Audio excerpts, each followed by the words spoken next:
کہ وہ بیوقوف ہے، بلکہ اس نے تجھ پہ اندھا ٹرسٹ کیا تھا.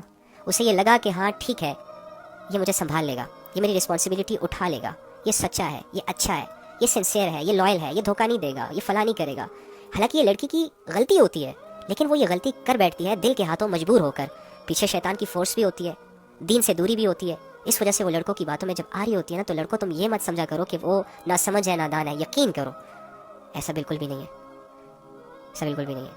البتہ تو جب اس سے زنا کر کے چھوڑتا ہے نا، تو تجھے تو تیرا مشن پورا ہوا دکھائی دے دیتا ہے، اور اسے تو آزمائشوں کے حوالے تو کر دیتا ہے. چلو کوئی نہیں، 1 مہینے 2 مہینے 3 مہینے بعد وہ ٹھیک ہو جائے گی، بھول جائے گی سب کچھ. لیکن بیٹا تجھے بہت بڑی آزمائش میں گرفتار کر کے جائے گی، ایسی الجھن میں ڈال کے جائے گی نا تجھے کہ تو جب اپنی بہنوں کو دیکھے گا نا تو ڈرے گا کہ کہیں کوئی اس کے ساتھ ویسا نہ کر لے جیسے میں نے اس کے ساتھ کیا تھا. تو ہمیشہ اس ڈر اور خوف کے ساتھ اپنی زندگی گزارے گا. تو اپنی ماں کو دیکھے گا نا تو ڈرے گا کہ میری ماں پہ کوئی اٹیک نہ کر دے. ہاں، اس لیے کسی کی بھی عزت کے قریب جانے سے پہلے اپنی بہن کو دیکھ لو، اپنی بیوی کو دیکھ لو، اپنی بیٹی کو دیکھ لو، اپنی ماں کو دیکھ لو. اس کے بعد بھی اگر تمہارا دل زنا کرنے کو چاہے تو تمہاری بہن اور اس لڑکی میں کوئی فرق نہیں ہے. اگر اس لڑکی سے زنا کرنے کی ہمت ہے تو بہن سے کر کے دیکھنا. نہیں، یہ کیسی باتیں کر رہے ہو علی، ایسے کیسے ہو سکتا ہے؟ جب ایسے نہیں ہو سکتا تو ویسے بھی نہیں ہو سکتا. وَلَا تَقْرَبُوا الزِّنَا إِنَّهُ كَانَ فَاحِشًا. زنا کے قریب مت جاؤ، یہ بہت بڑی بے حیائی کا کام ہے. نسلیں تباہ ہو جاتی ہیں اس سے، دل کا سکون برباد ہو جاتا ہے اس سے، انسان کی زندگی خراب ہو جاتی ہے، تمہارا ایمان خطرے میں پڑ جاتا ہے. اس بات کو کیوں نہیں سمجھتے تم؟ کیا ملتا کیا ہے زنا سے یار؟ ایویں لوگوں کو پاگل بنایا ہوا ہے اس فیلنگز نے.